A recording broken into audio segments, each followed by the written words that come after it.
help me welcome Al Smith from Consolidated Construction Services. He's going to talk with us about meth labs and how to identify them in the homes. And Greg Evans, and you are with the police department. Okay, great. So yeah, we were really looking forward to hearing your input as well about this. I'm sure you see it. Yeah. So okay. Really? Well, actually what I'm going to do is, a lot of this, Officer Evans is going to cover. I'll cover the stuff about the disclosure and that stuff toward the end.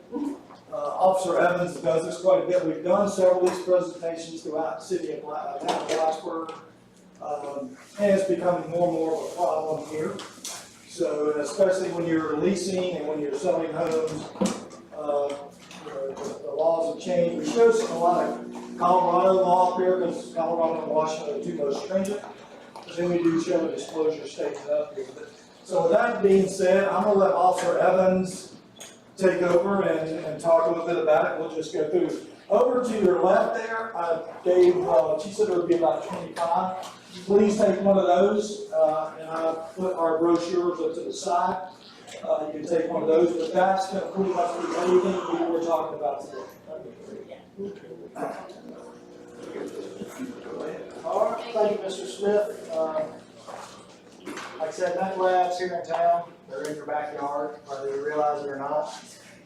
Something about driving through town, looking through the exterior of a home or an apartment, it's going to look exactly like that until you get on the inside. And like I said, just because it's not a trailer doesn't mean there's not meth maybe occurring in that area. So what is crystal meth? What is crystal meth? Anybody know anything about it? No. Not at all? Or methamphetamine is all it is. Methamphetamine. And some people don't know the difference between methamphetamine and amphetamine. I don't know, you may have children, and you may know who children who are on amphetamine, for attention deficit or something. And it's really no different than methamphetamine. Oh, you're just calling Adderall. Adderall, same thing. Really? Yeah. There it is. It's really close in chemical structure. The only thing different about methamphetamine is it's called double methylate. So what that means is the body metabolizes methamphetamine into amphetamine. Okay, so basically, methamphetamine is amphetamine on steroids, pretty much. That's all it is. So, how is it used? Is it smoked, injected, snorted, or swallowed? Anybody know? All the above. Yeah. So, what you're seeing here on the left, this is actually crystal methamphetamine. This could be either crystal methamphetamine that's been really ground up, so you can snort it or inject it, or this could be your sugar that's real fine powder. What you're going to see here in Blacksburg is more of a shaker that to the right is a powder. And I hate to profile people, typically, with the African American community, profile them with crack cocaine. That was big in the 80s and early 90s. I'll profile people right now. White males are your crystal methods. Pretty much. Who's running the crystal methods? 80s, 20 to 30s, 30s to 40s, it's running rapid here. It's everywhere. If you're seeing crystal meth, Hispanics are bringing it in. And that's the truth. And me and I were talking, the main base for crystal meth in this area comes from Atlanta, Georgia. So we'll either have people going out to Atlanta people will come up here, meet them know somewhere, and that's where we get it. Your shake and bake meth, it's everywhere. That's your people here in your trailers that are making it that you can't afford to. So they're having people buy pseudoephedrine boxes and they're making it themselves. A lot of people start using it. It's improved their mental and physical performance. I say that, and if they're physical performance, mental, you need to look at over-the-road truckers. The people who want to stay awake. What that's doing is boosting your heart.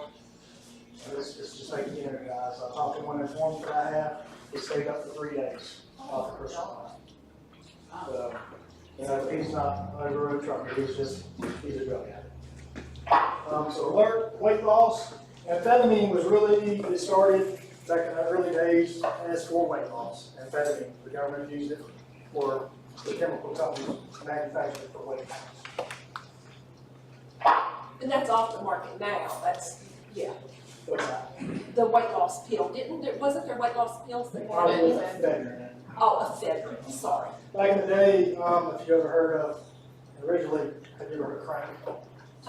Crank is biker, methamphetamine. Methamphetamine started back in the early 70s. And it was called microdose or crank because what they do is they would use P2P. They would manufacture it, they would stick it in the crank cases of the motorcycles. That's why they call it crank. And they already would have had it. So the government got involved and they took P2P away. And so then you had ephedrine coming into the market. The government saw there was issues in that, and now it's still ephedrine and we're still having problems. Yeah. So, but the really feel-good part, that's why the majority of people use it. Okay? We get friends and friends. Especially the friends. Well, we're going to party all night long. The bad thing with this area, I'm sure as you're aware now, if you're looking at the news, we have a bad opioid problem. Really bad opioid problem. Statistics are showing 60 plus thousand people a year are dying, and that's more than Vietnam area in a 10-year period, and we're having this every year for opiates.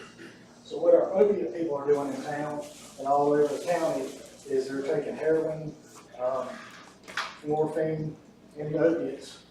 You know, we have addiction to that. All right, they're getting down now. They need something to pep themselves up, so we're going to turn to crystal meth to re-energize themselves and get back in the game. Okay. So the general use effects, you will see here in a minute, there's another slide in here that shows the beginning effects, that shows the links, and they show a flash, and we'll go through that. And when you flip forward, where's that arrow? There you go. Got it. So the first time somebody uses crystal meth, you're going to have what is called your rush. It's going to onset within 5 to 30 minutes. And you'll see throughout the process what they're doing as far as an addiction. They're going to chase that initial rush all throughout their usage. So in 6 to 12 hours, they're going to continue to be at their peak high, so to speak. And like I said, we can last for 3 to 15 days up, let's say 3 hours, 3 days that somebody's been using. So what they're doing is they're continuing using within 3 days. Okay? You mean they're just keeping it a steady pace? What they're trying to do is come back to the rush. So when they're at their high, you know, that sets and they're like, man, I didn't get that rush out. Okay, so they'll reuse possibly and try to get back to that initial onset rush and they'll never get back to it. No matter how many times they use, because the dopamine in the brain that's being fired off by the nerve receptors is not going to allow them to get to that first high they ever had. So they're always trying to chase it. So after they get their high, they come off down from it. Revenge, like I said, 3 to 15 days, then they're going to do what's called tweaking. And this is, you've probably seen pictures of this, you've seen people with scabs on their face or on their arms with meth users. They think they have bugs chasing them. They're hallucinating. They're going through this process. So what they'll do is they'll be picking bugs on their face and they're actually picking scabs. You've now seen videos of people anywhere just talking to themselves. You know, that might not be a mental inefficiency. They're tweaking off of that. They're crazy. And this is how long after the? This can be anywhere between 3 to 15 days of that big high after they come down. Then, after they come down from this high, after they tweak out, they're going to crash. Okay, they're finally saying, okay, I've had enough. I'm going to go to bed. They might sleep for 1 to 3 days. Okay, after that 1 to 3 days, their body's recuperating. They get back up. We're going to do it all again. It's just that they are addicted to it by then? Yes, Or yes, absolutely. in what you said? One time. Wow. I've had people I've talked to and say, yeah, I've tried it, I don't like it. And they never touch it again. But for the most part, it's going to drag, it's going to hold on to it. Because they want to chase that rush again.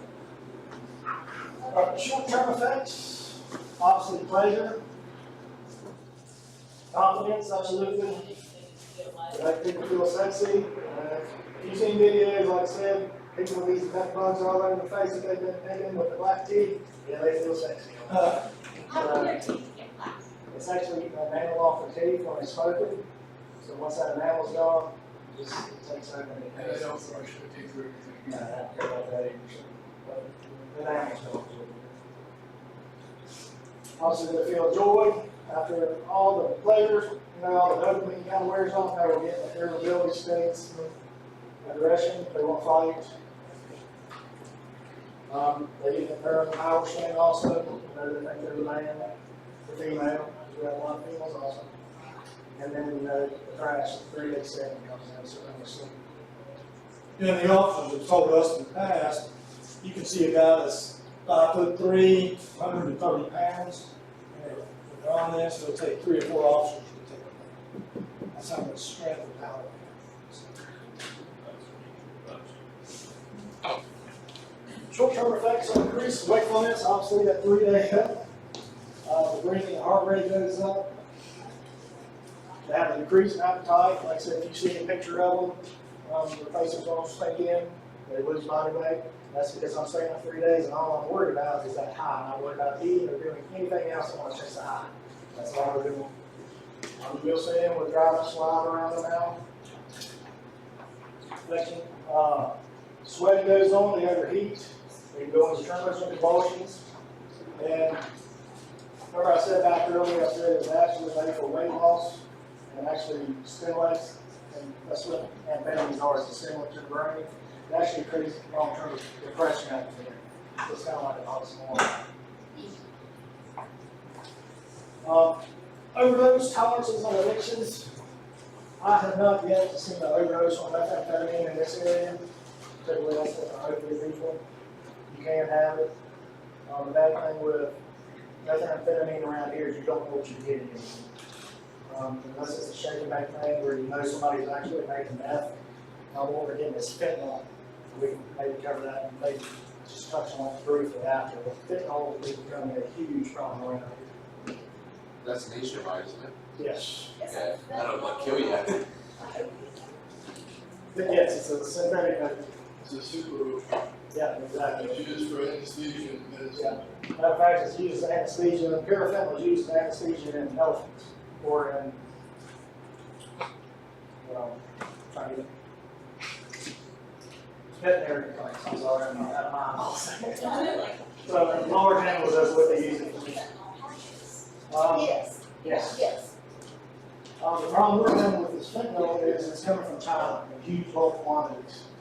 It's coming in powder form, so we've got super pill labs that are creating fentanyl pills, so there's such things as Xanax. Are actually getting made fully out of fentanyl. So you're not getting Xanax, you're getting pure fentanyl. That's what's killing people, is Xanax that's coming. But even from our side, the police officers now, if you see us go in, and that's been identified, they don't even test anymore on site. They're sending it to a lab. That's how strong it is. We go in and full of hazmat suits because just one small grain could take out a multitude of people. That's how powerful the drug is. And what's the cans you guys carry? The Narcan? Yeah, Narcan. You can't have that Narcan on you to bring somebody back. That's why it's become such a problem. Just And- touching your skin? yeah, yes, and it's that deadly. And the sad part is that, if a dealer is selling fentanyl in his heroin, and you have 3 or 4 overdoses, then everybody wants to go to that dealer because he's got the good stuff. They don't care about what other people are dying.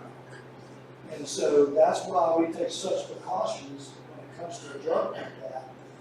Because with the property management associations, BAMA, NAA, all have found that fentanyl is becoming so prominent. And here in Blacksburg, the younger students are tech savvy and they go to the dark web. And this is where a lot of it's coming from China, they order off the dark web. So, I always tell people, the dark web does exist. It's not something that came off of Star Wars. So these guys are dealing with it in a multitude of areas because it's easily accessible. So, Did you see it with the students? Fentanyl with the students? Yeah. We had, we're actually getting a lot of it. Right now, yeah. Because what they're doing is they just come up with Xanax, as a matter of fact. They order it through the dark web, comes out as fentanyl. So please get involved, hey, where you get this from? And then they get it in Texas. It's in his garage, he's getting shipments from China for football, and staying with his own pills and going through the dark web and just shipping out.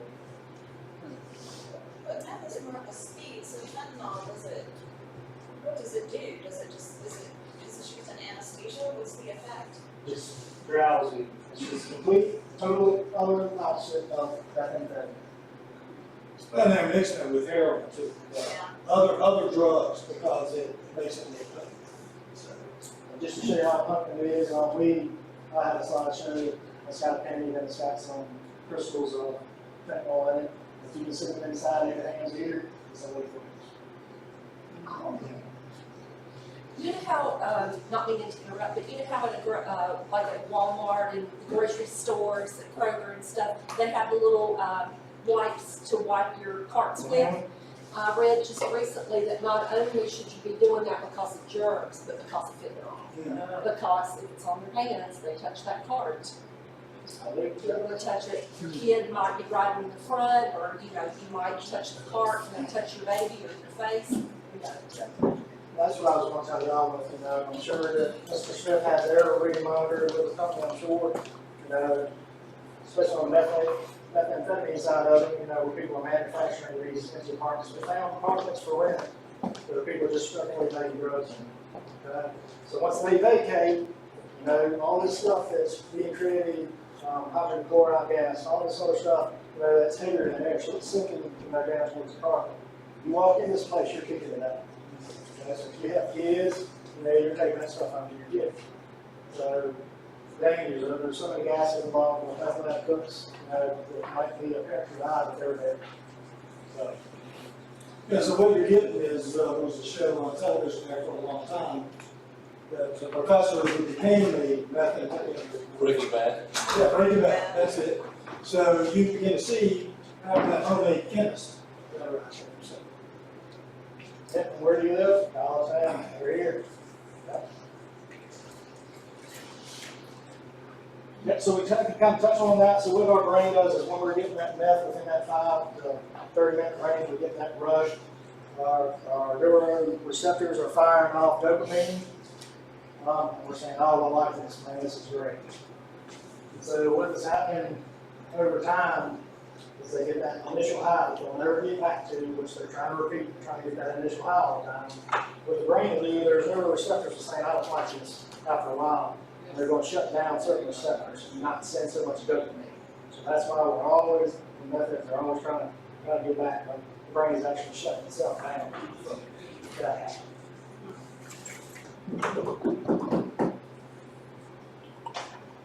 and this is just kind of talking about what he was talking about, and to show you how the transfer is taking place, how the body begins to treat it as it comes into your receptors. Yes, so things like neuroreceptors right here, they'll fire dopamine, and finally after that initial high, we're going to shut this one down, shut that one down, shut that one down. So we'll never get that stimulation that they're looking for. This kind of a comparison of the brain that was taken to show you what's happening. On the left, you got a comparison with the normal brain, and on the other side is the method, so you can just see what's going on. Now, these people, I go on YouTube and just watching videos, I mean, I just watching for a while. So what I want to do is give Officer Evans a little bit of break, because what we like to talk about here is, if you're interested, is what's the rights of buyers, sellers regarding existence of medical property. As you know, if you want to know whether your property doesn't affect the property or not, there's a website that you can go to, and it lists every property that either they raided or was brought in under investigation that was a former Meth act. Property managers, we do this with What is them. that website? What is that website? I'll have to look it back up. I'll get that back to you. Okay. Because it's, I can share that with the agents. yeah, I mean, it's, and I wrote that down and didn't bring it with me, but That's okay. there's a website you go to that just lists everything. And I don't know if you guys have anything down there or not, but it's, NAA and, the Realtors National Organization have these on their websites. So, with property management, AA has really come in and started trying to teach their property managers what to look for before, they screen their tenants, to do background checks, they're trying to do preventative things to keep this from happening. Can you catch everyone? Absolutely not. But these are a number of things that you can do. They started pushing their people to meet their tenants to get an idea of what that person's personality is. And they avoid cash money orders and payment in advance. There's some properties that still do that, but they record the license plates and everything so they can kind of see it, because you do have laws you have to adhere to. And this changes from, NAA has a national leasing agreement. I don't know if you guys are using that here or not, if you do have rental property. But the rental property agreement must address illegal activity on the property, so you're monitoring constantly. You got tenants' responsibility for letting people know what's going on.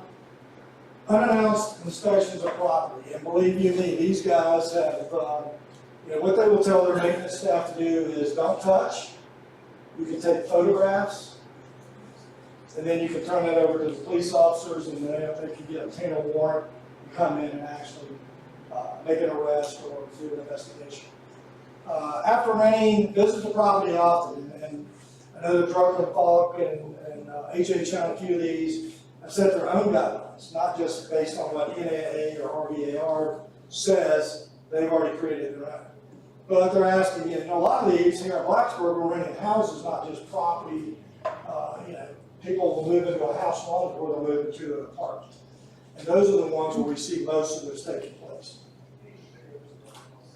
What is the buyer rights? We're using Colorado law right now because Colorado and Washington are the two most stringent states. So a buyer of residential real property has the right to test the property for the purpose of determining whether the property has ever been used as a meth lab. And I'll send up that website that you can look at, and it kind of lists properties here in Virginia that have been there. And it always goes back to governing body. So the definition of governing body is designated by the city council, board, county commission where the property is in question. So that's just a little term on that. The buyer's rights. If the seller fails to disclose regarding meth, the buyer has a right to file an action against the seller within 3 years of the date of closing. Here in Virginia, we'll get. How do they know later on that it was meth lab? They got sick. Huh? You get sick, you move in, you get sick. But they, we had a home transfer, but they said that they cleaned it up and there was another one in Manchester. So when you clean it up, is it okay? Well, you just brought up my next point. So, we'll go over here to. So sorry. There was a blog here I'll pull off the RDA's website. Virginia law requires landlords to clean or disclose former meth labs to lease applicants. Oops. Here in Virginia, Here in Virginia, you're going to disclose it on a disclosure statement. If the home or apartment or the leasing part of it has been cleaned, and you have the documentation to prove that, then you don't have to disclose. And that was the your point. Yeah. So that's kind of where Virginia said, well, we're a Commonwealth state. We're going to be a little different. We're not going to be as stringent. We want our realtors to still be able to lease and sell. So if it's been remediated, and we go to this website and determine whether a property has or not, then your disclosure statement protects you from anything else. Aren't there state standards for what constitutes a proper remediation? Well, it has to be a certified company, or somebody that's certified in that. And we'll get into, I mean, when we talk about remediation, there's a 5-step planning process. There are 6 different testing parts that come along. And so it tells us how much can be in place before you can, you're going to gut all this out. And so before you can put it back, the hygienist has to come in and make sure everything has been tested. And as we go through each cleaning process, here's the hot spot, this is not so hot. And as we get to the end of it, and then once the testing is done, That's the purpose of the clearance report. The clearance report is certified by a hygienist that says meth has been removed. And those are all guidelines of the EPA. That's where it designates. So, let's get over that. Officer Evans can chime in here on this. You know, when we get questions from apartment managers, realtors, well, how do I know? And you ask the same question. If you look at this home, this was in Colorado, you would never think this home is a meth house, but it was. Here in Christiansburg and Blacksburg, we've done a number of cases we really can't elaborate on where those homes were. But it's It'll be also, on the list. but you can look up the list. So, Yeah. but as he will tell you, a lot of times you go in and until something dramatic happens or somebody reports it, do you even know that meth is being manufactured? So, and this is the way. I'm so sorry. How would it feel to go in? I mean, is there any, or you giving this? Well, we're going to go through that right now. Okay. Indications of a meth lab. Usually a strong odor. I mean, the police officers smell it. They're going to be there before we are. When we go in, we've kind of been notified that it is. And so we're hazmated up. You know, we look like scientific guys going in. Can you describe the odor? I was really hoping you'd bring a bottle of air. Rotten eggs, somebody wrestling game. Okay. Really? Hydrogen sulfide. Okay. You can see a lot of clear glass containers. Coke bottles is one way they cook it now. Hydrogen peroxide containers, and you can touch on some of this. So there's so many different things that have come along that it doesn't fit the norm anymore. So it could be the Sudafed. If you see a guy with 3 cartons of basket loads of Sudafed going out the door, you know he doesn't have a cold. So and Sudafed is one of the main ingredients. Solvent, fuel, and bleach. Yeah, and what you'll have, you know, that's what we call a one-pot meth lab. Like I said, the way I was talking P2P, you know, the biker gang, all that stuff. There's a cook called a red phosphorus, they call it red P. They call it an Achi or birch lab. You know, I know you don't care about those things. But if you're walking into any of these places and if you don't smell something, if it looks like a chemical erector ship, get out. Because something's going on. The one pots, obviously, it's famous that they're going to use a Gatorade bottle because it's got a thicker wall in it. It's usually one of those quart Gatorade bottles. For the most part, your smart meth cooks, they're going to burn it somehow to get rid of it, throw it in a landfill undetected. But for a lot of reasons, we find generators. So once they come up with this chemical reaction, what will happen is, like this gentleman thing, you have coma fuel, which is one of the solvents you have to use. After that chemical process, your meth oil will float to the top and leave your solvent down at the bottom. Well, we got to get rid of that. So what they're going to do is take an HCl generator with a hydrogen chloride gas, and they have to gas it off, so to speak. So they'll find a tube, you'll find duct tape, and they'll have, the chemical just lost my name, it'll come to me in a minute.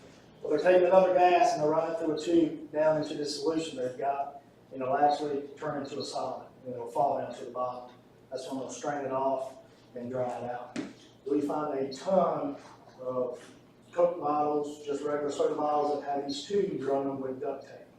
And that's how we find a lot of that for some reason. They don't dispose of them. I don't know why that is, but we find a ton of it.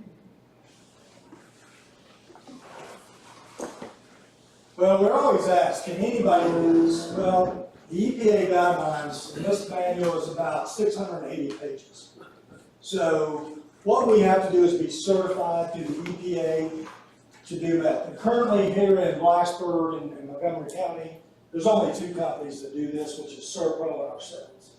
And so John Tuttle with Serpro actually came up and helped write the methodology and what to look for, those things, as part of the methamphetamine boom that happened. So like I said, but most of the ones we've done, it depends on the level of the meth that was in there.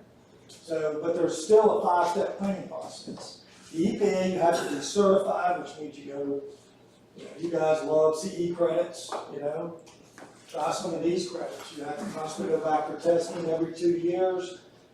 get your people certified. There's certain products that they outline in the guidelines, and there's a multitude of products out there. The EPA is coming up with every year with a newer product. And basically it's literally like watching a bunch of cleaning people go in, they've got their hazmat suits on and their gloves, and it looks like they're just cleaning. Well, they are. They're cleaning any residue of meth. And so what happens is, once they do the first cleaning step, then we have the hygienists come in and test. They take samples of the material. Any furniture or anything like that was in the home is sent off to a contaminated waste area and disposed of. There's no sense of cleaning that. You want to discard that. So that means ripping off the drywall, Are you just talking about upholstered furniture or hard goods like? hard goods, everything. If it's a flat surface, you can usually wipe it down, but if it's something that's porous, you want to remove that. A lot of people now are doing concrete countertops, and they think it's like granite or something, but it's porous. So, it's in there. The drywall and everything come up, of course, drywall, if you get water on it, what happens? You can see it absorb that moisture. So all that is removed. You're down to the bare studs in a home. So you're taking it that far down. All that just can't be thrown in a dumpster and sent out here to the transit authority. It's contaminated waste, so it's treated as such. And then once all of this is done, there's a final test, because there's a 5-step cleaning process, which means there's 5 steps of testing. And so we've got air testers that we use to see if it's airborne still. Well, the hygienist still doesn't take our word, we're recording as we go. So he's going to do his own test. So we know how many particles are in the air, how many particles is on a flat surface. The studs, we've seen a layer of drywall removed. It completely tested positive and had way more particles than the EPA allows, but the studs were covered. So it shows you how penetrating it can be. And so, like with fentanyl, it's handled the same way. If you go in and you're going to remediate, the police officers now don't even touch it. They send it off to a lab. If it comes back positive, everything in there is treated like Ebola. You've got to be careful what you touch, how you clean it, and you're in full hazmat suits. You seal up the respirators on. Because if it's gotten airborne, but if they have the heat or the air on, it's in your duct system. Now the duct system has to be clean. So the remediation process for meth is very, very in-depth, and as most government guidelines go, there's a reason. Now, the other side of that is cost. That's exactly what I was gonna say. So, meth or fentanyl, none of those are covered claim, ever. That's what I was gonna ask. So it's not a covered claim. I've seen one in Christiansburg where the individual was renting to a couple, their agreement said they were not to sublet. They sublet. The only way we found out it was a meth house was the guy caught his hands on fire during the cooking process. Caught his hands on fire. So his cooking methodology wasn't that great. And what happened is, of course, he caught the carpet on fire, which created a fire. The fire department responds.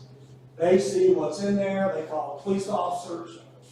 And then, of course, we're notified by the agent. We go, hey, on this one, we don't dictate policy. We refer back to the agent. But 99.9% of the time, it's not a covered claim. So, just like mold. Mold is 99.9% of the time not a covered claim. If you're dealing with mold, when you get the what people refer to as black mold, and you go in, well, there's a remediation process outlined by the EPA. When you go through that process, unless it was sudden and impactful, they're not going to cover. A lot of people on vacation homes in Smith Mountain Lake, sometimes those claims are covered for mold, but they would never be covered for meth or fentanyl. With mold, the water pipe burst and was created mold. Well, they weren't there.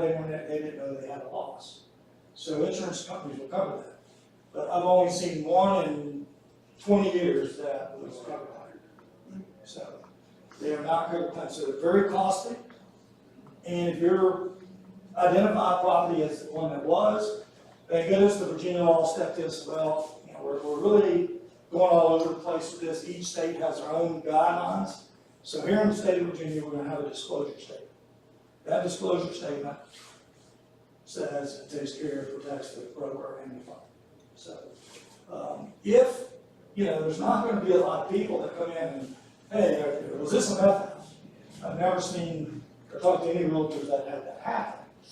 But as the news gets out in Christiansburg and Blacksburg, the millennial generation, they're on the web, they're tweeting and doing all the other things. So they have a lot more access to information than us baby boomers. We're not gonna really jump out there and start asking those kind of questions. We're more, want to know is the structure sound or not. And I will forward you that website. I'll try to find it before I leave. Because there's a website that identifies properties in Virginia that were meth house. Now, what that means is either they were remediated or they were sold after remediation. So therefore, there's no disclosure required. So they've already been fixed, but they're still on the list? Well, they don't always show up on the list because they're recorded by the police department. Okay.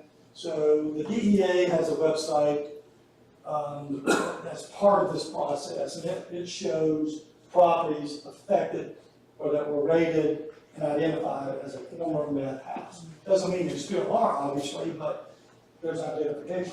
So as the agent or broker, and you see this and you want to go to that website, then, and it identifies that it was, well, now the question is, was it remediated?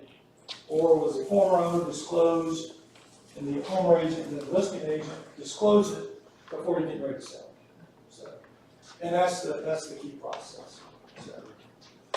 So if you have any more questions for us, we don't want to keep you here all day, but the two of us could go on for hours, and if I tell you into the EPA manual, it's a 2-day seminar.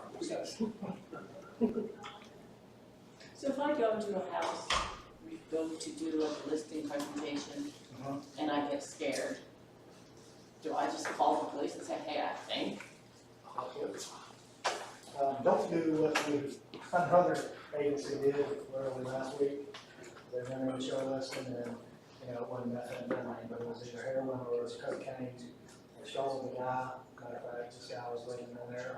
Unbeknown to them, they started him, he's high, he's dropping a couple of bags of either heroin or coke out of his pocket. And we'll come back. So they call us, and said, well, can I put you on a search warrant? Sorry, all I gotta do is name it. She wouldn't come with that. Shortly after, I don't know if there was, I don't know who it was, but it's another gentleman that's getting ready to show the house right after this lady. He knocks on the door, well, we're gonna come back here in 5 minutes, 7 minutes. He goes out, comes back, obviously, they're cleaning up the rest, he's gone, there's nothing we can do about it. So if you have any inclination of something's not right, call us, and we'll work through it. I know that the y'all's goal is to make money, get your prices listed, get a tenant in your prices. Like I said, we can solve the problem, get the bad tenants out first, hopefully. Do you see it more in rental units than in owner-occupied homes? I'm saying it doesn't happen, but When the contamination happens in an apartment building, doesn't it contaminate the units next to it or through the walls and stuff? It can, but that's when you come in to do that, you're testing units on both sides, above and below. You do. So, the monitors we use will tell us if it's airborne. It's almost like mold. We can test if it's airborne. Usually there's got to be moisture from mold, so your moisture meters will pick that up. But the device we use is approved by the EPA, and it will tell you if there's particles in there, and it will show positive. Yeah. So what we've seen most of the time is contained to that one unit. Yeah. So, and what you have to do is, of course, the thing here at the home, you can disclose or kind of keep it within the confines of the deal that you got. But when it's in the park, imagine Fox Ridge, and the word got out that they found an apartment that had fentanyl or meth in it. Well, then every tenant from that point on has something in their apartment. So think how costly it could be to go in and test every single unit, which is, I think there are over 1,200 units. So that's the purpose of testing. So. that only for manufacturing, is that for meth use? Well, for meth use, it's hard to, you would have to identify that it was actually there. But it will show up in the test, but the particles usually be so small. Usually what it's like Officer Evans said, it's from the gas that comes off of it. And so all of those particles are toxic chemicals, not just the meth, but everything that's coming off of it. It's like you said, if you go in and you see a white baggie laying on the counter, you don't know what it is. In the old days, when it's heroin or smoke, it could be fentanyl. And a small gram of fentanyl can take out a city block of people. So with meth, usually the odor is the first sign. If they've been smoking it in an apartment, and it's like here with college kids, you're always going to, we get people, they'll call us. We didn't want to call the police. We think we've got it. You go in, some guys that's been smoking, So, but there's so many things going on today, but we never had it to the point where it's killing people that aren't in the unit. It's surrounding you.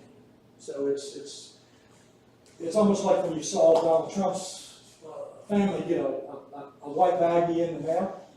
Well, you think of the Russians and KGB and some chemical agent that they created, but fentanyl can do the same thing. Fentanyl is probably one of the most dangerous things. We have to go through a HAZWOP course, which is 48 days of training for that. The hazmat suits are thicker, the gloves are thicker, because when you're dealing with it, what we're doing is we're cleaning it, it goes to a lab to dispose. So if our guys decide, man, I'm hot, I'm gonna take my gloves off, and he touches just one little pinch of it, like Officer Evans said, we don't carry the cans unless we know that it's fentanyl. And again, there's only 2 companies that do that locally. So, I don't think you've had any officers that were affected here that I know of here. So, but now it's nationwide where everybody's carrying those canisters, because if they come in contact with it, they're lucky to rely on their own officers who are simply doing an investigation. So. Any other questions? I don't. You're scared to death now, right? Well, some of the foreclosure things we go into, which, you go into these places and they're pretty nasty. And then the police were never involved, there wasn't any crime or anything there. It's just been cleaned out, but I don't know what happened in there before I got there. Well, usually here in other areas, we will get those calls, or Serpro gets those calls. We're not sure what's in here. We know there's something going on. Yeah, but Uncle Jimmy Joe over here lived in that cabin for the last 50 years. He's dead now. Right. And yeah, the family hauled all the crap out of it. And now I gotta walk in there and sell it, and I don't know what happened. Well, and those things, like again, there's only 2 companies, so you can call one of those 2 companies and have them to come out and look at it. And usually, John or Mason and myself, we go in, we're kind of looking for the same thing these officers do. And we can bring one of our meters to test that quick. So a lot of times what we I found can't is say, go tell the apartment and say, look, before I go in Jimmy John's apartment over there, I gotta call the testers and make sure that you aren't making meth in there. I'm not gonna get that listing. well, I'll get you that website before I leave, because you can look at those properties, and it's not exact. Not every house is made the list, or maybe it was, came through their call and they responded, and then they got there and realized, well, it's talcum powder that somebody was messing with on the table or something. So these kids today, they'll try, and in my day, it was huff and glue, and we thought people were crazy for doing that, but now it's Tide Pods. There you go. So, and we just use that as laundry detergent, so. Yeah, the safety thing on those Tide Pods, I can't really get it open anymore. Good. Like seriously, they have some. Yeah, I was like, this is a freaking math problem. It's like Austin, do you have a Tide Pods problem? I don't, but I was trying to do some laundry. He has a laundry problem right I have a now. laundry problem. Yeah, I literally was like, Jack, you're gonna have to get this open. Let's put the whole You thing in couldn't get there. the container. I couldn't get the container open. Oh. It's got like the weirdest lock design. Well, I'm sure Officer Evans has a lot of wonderful stories that he would like to share if you have time, but it's just something that is part of our business in Norfolk. And there's not a lot of people that specialize in it for two reasons. Usually it's not covered by the insurance, so somebody's gonna pay for it. And that's where you see the house sitting, there's nobody willing to pay for anything. We have several in Christiansburg and up in Floyd that are still sitting. Because normally the county will condemn it, or the city will condemn it, and then somebody's gotta go in and tear it down, and they incur that cost to do it. So, and a lot of these structures are, we saw one that was done where it was an old camper. Everything he was cooking was stored in that, so they drilled a hole in the backside, put the camera in, and if you would open the trailer door, would have killed every officer trying to enter. With booby trapped, so he didn't lose what he's doing. And this is during the tweaking process. They are out there. I know Officer Evans has talked about televisions, you go in and see television parts everywhere. It's because they've been up for 3 days. So did they put it back together? Well, no, they don't have any cognitive skills to put it together. They just took it apart because they had nothing better to do. So, How much are you looking at to remediate? well, the one we did here in Christiansburg was probably around $12,000. And that includes taking out the drywall? That's what we call remediate. And there's another cost, of course, they can hire another contractor to go back in and put everything. So your remediation cup takes out the drywall, but it doesn't replace it. No. So there's a double fee. Yeah, because we're remediating what's contaminated, and then, of course, a lot of the realtors have their own general contractors. We are Class A contractors, so part of the insurance process for us, both commercial and residential, is we remediate or mitigate, and then we still do repairs. So, but anyway, thank you guys for giving us the time today. Thank Officer Evans. Y'all.